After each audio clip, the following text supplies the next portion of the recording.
Hey guys! Welcome to another video! And for today's video guys, ay magpa-Primark haul tayo! So ito yung mga nabili ko sa Primark nung nakaraan, nung isang araw, kahapon or Friday?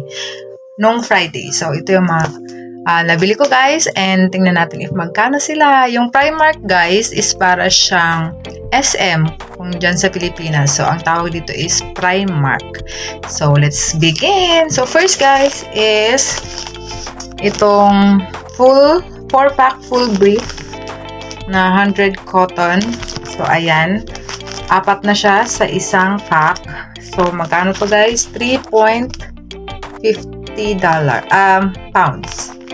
So, ayan siya. Ito, all black yung pinili ko guys. Ayan, inopen ko na yung isa kasi tinry ko. And kasha sa akin. Medium yung size ko dito guys. Dapat large ako sa Pilipinas pero medium ako dito. Maganda siya kasi full cotton. 100% cotton. So, ito yung una. And then next is itong pang inner guys sa uniform. Kasi as I mentioned, diba nung sinukat ko yung uniform ko na ang dapat inner namin is a V-neck and short lang. Kasi dapat expose yung elbows pag nasa duty. So, bumili ako ng 3 t-shirt. Ayan, V-neck. V-neck siya. Ayan. This is black. So, tag 3 pounds siya guys. 3 pounds. Ang size ko dito guys is small. Kasi, tingnan nyo, stretchable siya.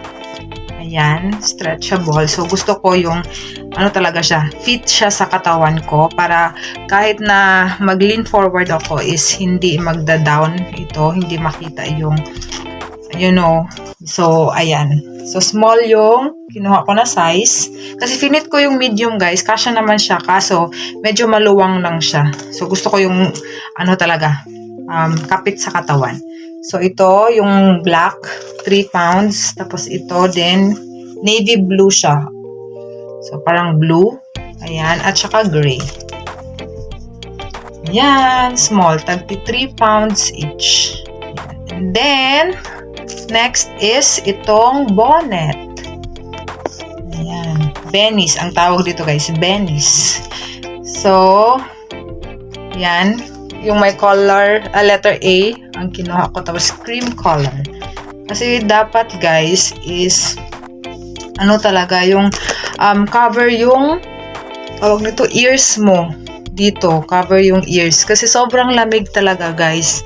Kaya kinuha ko din yung A guys, kay A is for Anna. So, ayan, diba ang cute niya? May paganyan siya sa likod. Then, ayan siya. So, ayan.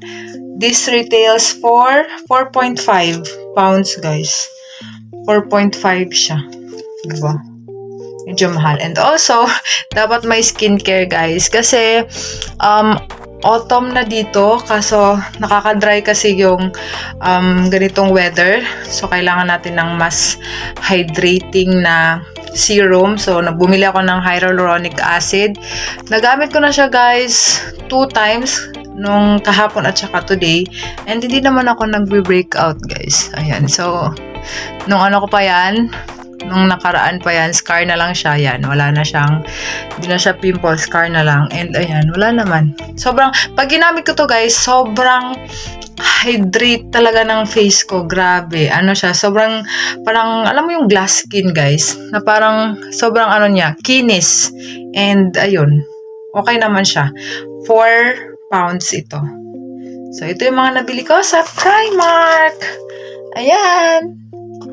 So, ayan guys, kung may mga hindi kayo madala sa Pilipinas, ayan, pwede nyo na dito rin bilhin sa UK, dyan, Primark, kahit saan merong Primark. So, ayun lang guys. Thank you so much for watching. And hope nag-enjoy kayo sa video na to. And see you on my next one. Bye-bye. God bless.